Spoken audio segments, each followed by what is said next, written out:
प्रिय विद्यार्थियों, बीए भाग द्वितीय की इस वीडियो कक्षा में आपका स्वागत है। पिछले व्याख्यानों में हमने नाटकों पर अध्ययन प्रारंभ कर दिया था और इसी के अंतर्गत हमने नाटकों की परिभाषा को जाना था, नाटकों के जो तत्व कौन से होते हैं उस पर चर्चा की थी और इसके साथ साथ नाटकों के भेद कितने हो सकते हैं उन सब पर भी हमने विचार विमर्श किया था। और मैं समझता हूँ कि काफ़ी हद तक आपके समझ में भी आ गया होगा। नहीं आया है तो आप उन व्याख्यानों को एक बार फिर से सुनें, फिर से देखें। आज हम नाटकों के बारे में जब हमारी जानकारी इतनी हो गई है कि नाटक क्या है, उसके कौन से भेद हो सकते हैं, नाटक के तत्व कौन से होते हैं, तो अगला सवाल जो हमारे मन में उठता है उसी सवाल को हल करेंगे। अब वो सवाल क्या है?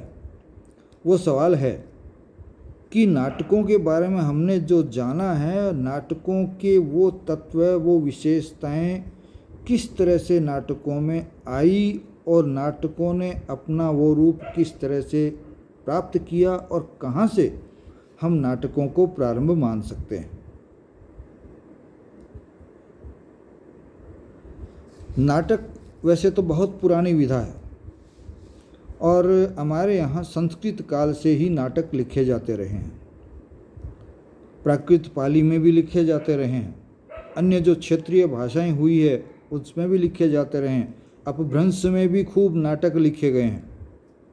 हाँ, उनका रूप समय के अनुसार बदलता रहा है, या आज हमारा जो नाटकों का रूप है वो हो सकता है कि उस समय नहीं रहा होगा, लेकिन नाटक उपस्थित रहे हैं। तो हिंदी में नाटकों को हम कहाँ से प्रारंभ माने? तो इस संदर्भ में जब बात करते हैं तो कुछ नाटकों का और उनके लिखे नाटककारों का नाम भी हमारे सामने आता है। तो हम कह सकते हैं कि हिंदी में जो आधुनिक काल प्रारंभ हुआ है उससे पहले ही नाटकों की परंपरा प्रारंभ हो चुकी थी। तो हम ये तो नहीं कह सकते कि नाटक सिर्फ आधुनिक काल में ही आए हैं, नाटक पहले से हैं और हिंदी में भी हैं। तो फिर कौन से नाटक हैं जिनको हम कह सकते हैं कि हिंदी के प्रारंभ जो काल है, आधुनिक काल के प्रारंभ से पहले जो हिंदी में रहे और भारतेंदु पूर्व से तुरंत जो काल माना जाता है उससे भी पहले रहे? तो उनमें भारतेश्वर बाहुबली का नाम आता है। कवि नंददास द्वारा लिखे गए नाटक जो है गोवर्धन लीला और श्याम सगाई को हम इसी के अंतर्गत ले सकते हैं। इसके अलावा ध्रुवदास और वृंदावन दास ने भी बहुत सी लीलाओं की रचना की है, और लीलाओं का मतलब होता है अधिकांशतः कृष्ण। हालांकि हम ये नहीं कह सकते कि लीलाएं सिर्फ कृष्ण की है, राम की लीलाएं भी लिखी गई हैं, लेकिन जब खाली लीला शब्द का प्रयोग किया जाता है तो ज़्यादातर हमारे मस्तिष्क में कृष्ण लीला ही आता है। तो यहाँ भी शुरुआती दौर में हम जो बात कर रहे हैं वो कृष्ण लीलाओं के संदर्भ में ही है। इसी तरह अन्य लीलाएं भी लिखी गई जो राम से जुड़ी हुई थी या राम से इतर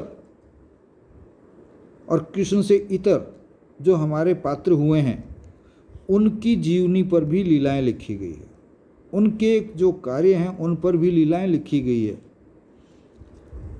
अब इसके अलावा लीलाओं के अलावा इस लीलाओं में हम लेते हैं कि कृष्ण लीलाएं तो थी ही थी, इसके अलावा नरसिंह लीला, प्रहलाद लीला और जिसको हम कह सकते हैं कि दान लीला जो है वो भी इन लीलाओं के अंतर्गत हम शामिल कर सकते हैं, जो कि हिंदी के आधुनिक काल से पहले के हम कह सकते हैं। इसके अलावा प्राणचंद्र चौहान नामक एक नाटककार हुए जिन्होंने रामायण महानाटक लिखा। उसके अलावा लच्छीराम नाम के एक नाटककार हुए जिन्होंने करुणाभरण जो है नाटक लिखा। तो इन सब नाटकों को देख करके हम कह सकते हैं कि हिंदी में आधुनिक काल से पूर्व में भी नाटक लिखे जाने की परंपरा रही है। अब आते हैं कि भारतेंदु काल से पूर्व के नाटक वो भी आधुनिक काल से पूर्व का है, लेकिन तुरंत पहले के नाटकों की बात हम करते हैं। तो इस समय जो नाटक लिखे गए थे वो अधिकांश नाटक अनुवादित थे। इस समय मौलिक नाटक नहीं लिखे गए, बल्कि अधिकांश नाटक जो लिखे गए वो अनुदित थे, दूसरी भाषाओं से अनुवाद करके हिंदी में लिखे गए थे। और अधिकांश किसके अनुवाद थे? संस्कृत के ही अनुवाद थे। जैसे नेवाज कवि ने शकुंतला लिखा, वो भी संस्कृत से था। वृजवासी दास ने प्रबोध चंद्रोदय लिखा, ये भी संस्कृत से था। बनारसी दास द्वारा समय सार जो नाटक लिखा गया वो भी अनुवाद था संस्कृत का। इसके अलावा कवि देव ने भी देव माया प्रपंच और प्रभावती नाम के जो नाटक लिखे ये भी संस्कृत से ही प्रभावित थे। इसके अलावा महाराज विश्वनाथ सिंह ने आनंद रघुनंदन लिखा। गणेश कवि ने जो है प्रद्युम्न विजय लिखा, जो 1865 के आसपास का है। इसके अलावा शीतला प्रसाद त्रिपाठी ने जानकी मंगल लिखा, जो 1868 के आसपास का है। तो ये नाटक इस समय लिखे गए थे, जो कि भारतेंदु से हम कह सकते हैं कि तुरंत पहले के नाटक रहे हैं। यहाँ सबसे महत्वपूर्ण जो नाम आता है वो आता है भारतेंदु के पिता का, जिनका नाम गोपाल दास गिरधर दास था। गोपाल दास गिरधर दास था और इनका एक लिखा हुआ नाटक नहुष काफ़ी प्रसिद्ध हुआ। और आम तौर पर यह सहमति है कि ये हिंदी का प्रथम नाटक है। हालांकि हमने पहले के नाटकों का भी उदाहरण लिया है, लेकिन जिसे नाटक कह सकते हैं पूर्णतया वो नहुषी ऐसा नाटक था जिसे हमारे विद्वान गण जो हैं वो हिंदी का प्रथम नाटक मानते हैं, जो कि भारतेंदु के पिता श्री गोपाल दास गिरधर दास द्वारा लिखा गया था। अब आते हैं भारतेंदु युग पर। भारतेंदु युग निश्चित तौर पे भारतेंदु के पैदा होने के बाद आया है। हम पहले और जो संदर्भ रहे हैं हमारे उसमें ये चर्चा कर चुके हैं कि भारतेंदु जी के पैदा होते ही कुछ लोग भारतेंदु काल का प्रारंभ मान देते हैं, लेकिन वो वैज्ञानिक नहीं है। भारतेंदु काल हम तब से मान सकते हैं जब शायद भारतेंदु ने पहली रचना लिखी होगी या 2-4 रचनाएं उनकी आ चुकी होगी, तो वहाँ से मानते हैं। तो इनके समय में ये माना जाता है कि हिंदी में नाटकों का सही मायने में जन्मदाता जो था वो भारतेंदु हरिश्चंद्र थे। और इन्होंने ही हिंदी में नाटकों की एक विशेष परंपरा को प्रारंभ किया। उससे पहले नाटक लिखे गए थे, लेकिन वो उस स्वरूप को प्राप्त नहीं कर सके थे, लोगों को उस जगह तक नहीं ले जा सके थे जिस जगह तक कि नाटकों को दर्शकों को या श्रोताओं को वहाँ तक पहुँचाना चाहिए। और दूसरी जो बात थी वो ये थी कि खाली भारतेंदु ही नहीं थे इसमें, भारतेंदु के अलावा और बहुत से नाटककार या साहित्यकार इस समय हुए थे,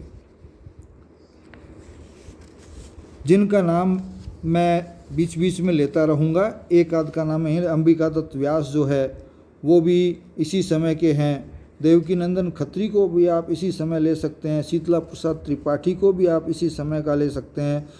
लक्ष्य बद्री नारायण प्रेमधन जो हैं वो भी भारतेंदु के समय में ही हुए हैं। इसके अलावा श्रीनिवास दास, श्री राधा कृष्ण दास, ये सब जो लोग हैं वो भारतेंदु के समय में ही हुए हैं और नाटकों में इनका काफ़ी हद तक योगदान रहा है। इसके अलावा बालकृष्ण भट्ट है, रामकृष्ण दास है, गोपाल दास गहमरी है, देवकी नंदन त्रिपाठी है, जिनका नाम मैं पहले ले भी चुका हूँ। इसके अलावा प्रताप नारायण मिश्र जो है वो भी इन्हीं के समय में हुए हैं। राधाचरण गोस्वामी भी इन्हीं के समय में हुए हैं। तो इन सब को, एक कमलाचरण मिश्र हैं, उनको भी हम कह सकते हैं कि भारतेंदु जी को इन सब लोगों का एक योगदान मिला, जिससे कि इस युग में नाटकों का काफ़ी विकास हुआ। नाटक बहुत अधिक संख्या में लिखे गए और स्तरीय लिखे गए। सबसे पहले हम भारतेंदु जी की ही चर्चा करते हैं, जो इस युग के सबसे महत्वपूर्ण नाटककार माने जाते हैं। सबसे अधिक हिंदी को आधुनिक काल में देन जो रही है वो भारतेंदु की ही रही है, और हम ये भी मानते हैं कि आधुनिक काल, ये मान लीजिए, एक तरह से भारतेंदु के समय में ही प्रारंभ हुआ। इन्होंने कई तरह के नाटक लिखे, जिनमें मूलतः हम दो तरह के नाटकों को कह सकते हैं, एक तो अनुदित नाटक और एक मौलिक नाटक। अब उनके भेद अलग अलग हैं, जिनकी चर्चा में हम अभी यहाँ नहीं जाएंगे, वो तब जाएंगे जब हम अगली कक्षाओं में नाटकों पर गहराई से अध्ययन करेंगे। अनुदित नाटकों में आपके जो है विद्या सुंदर जो है, जो इन्होंने 1868 में लिखा था, और ये बंगाली के जो नाटक हैं उससे अनुवादित किया गया था, उसका अनुवाद था। इसके अलावा धनंजय विजय जो है वो 1873 में लिखा है इन्होंने, ये संस्कृत नाटक का अनुवाद था। दुर्लभ बंधु जो कि इन्होंने 1880 में लिखा, जो मर्चेंट ऑफ वेनिस, जो शेक्सपियर द्वारा अंग्रेजी में लिखा गया था, उसका अनुवाद था। मुद्रा राक्षस 1898 में आपने लिखा, जो विशाख दत्त द्वारा, जो संस्कृत नाटक का, विशाख दत्त द्वारा लिखे गए संस्कृत नाटक का अनुवाद था। तो ये कुछ अनुवाद थे 4-5 जो भारतेंदु द्वारा लिखे गए थे। इसके अलावा आपके मौलिक नाटक भी कई आए, उनमें से कुछ नाटकों का मैं नाम लूँगा। 1872 में आपने लिखा वैदिकी हिंसा हिंसा न भवती। इसको आप व्यंग्य नाटक भी मान सकते हैं, कुछ भी मान सकते हैं। इसके अलावा भारत जननी जो 1877 में आपने लिखा था। भारत दुर्दशा, ये भी आपने 1880 में लिखा था। इसके अलावा अंधेर नगरी 1881 में आपने लिखा था, और प्रेम जोगिनी जो 1875 में आपके द्वारा लिखा गया था। तो इस तरह से आपने अनुदित नाटक और मौलिक नाटक भी आपने लिखे। तो ये नहीं कह सकते कि भारतेंदु युग में खाली अनुदित नाटक या दूसरी भाषाओं से अनुवाद करके नाटक हिंदी में आए, बल्कि मौलिक रूप से इस समय के नाटककारों ने हिंदी को अपने नाटक दिए।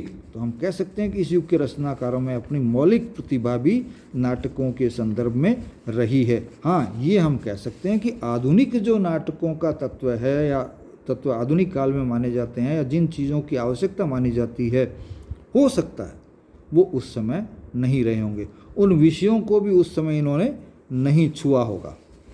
अब और नाटककार जो रहे हैं उनकी मैं अलग से चर्चा नहीं करूँगा कि भारतेंदु जी की तो इसलिए कि इनके नाम पे इसका नामकरण हुआ है।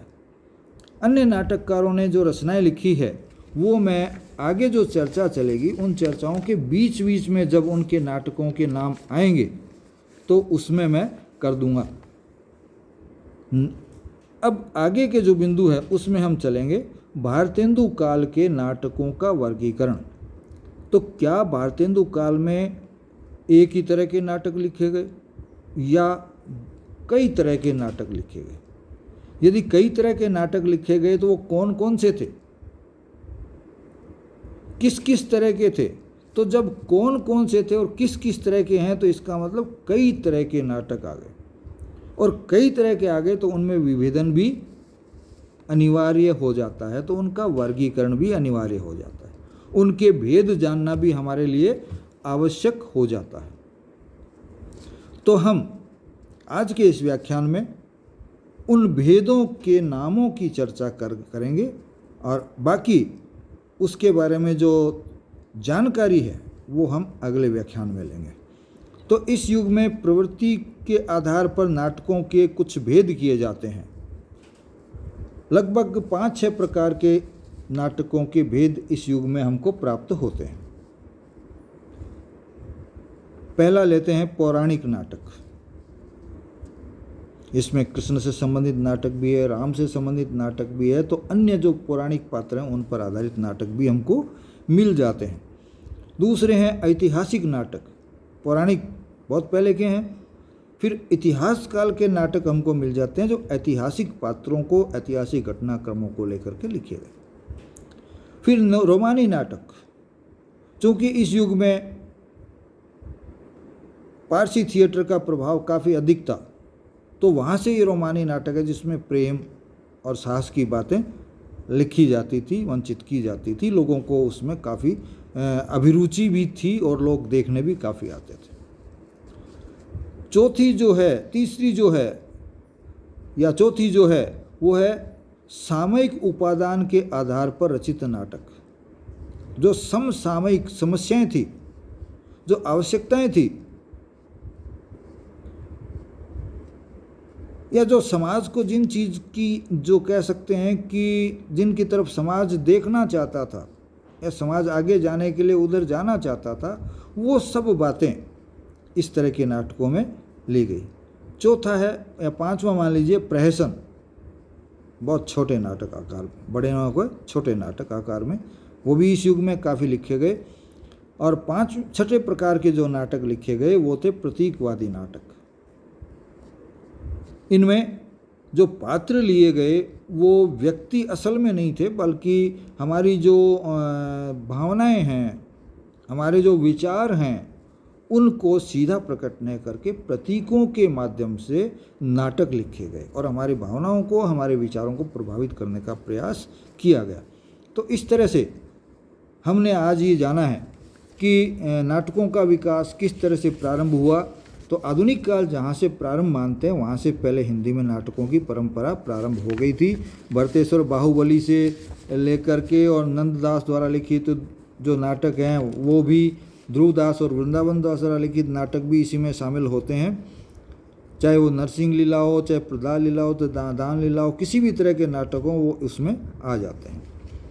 फिर हम जो कह सकते हैं कि हिंदी से तुरंत पूर्व के जो नाटक हैं वो आए और तत्पश्चात भारतेंदु युग के नाटक है, जिनमें ये इतने तरह के नाटकों के भेद या इतनी तरह के नाटक हमारे सामने उपस्थित होते हैं। इसी के साथ हम आज की इस व्याख्यान की चर्चा यहाँ समाप्त करते हैं। अगले व्याख्यान में हम ये जो नाटकों के भेद हैं इन पर संक्षेप में चर्चा करेंगे। जय हिंद, जय भारत।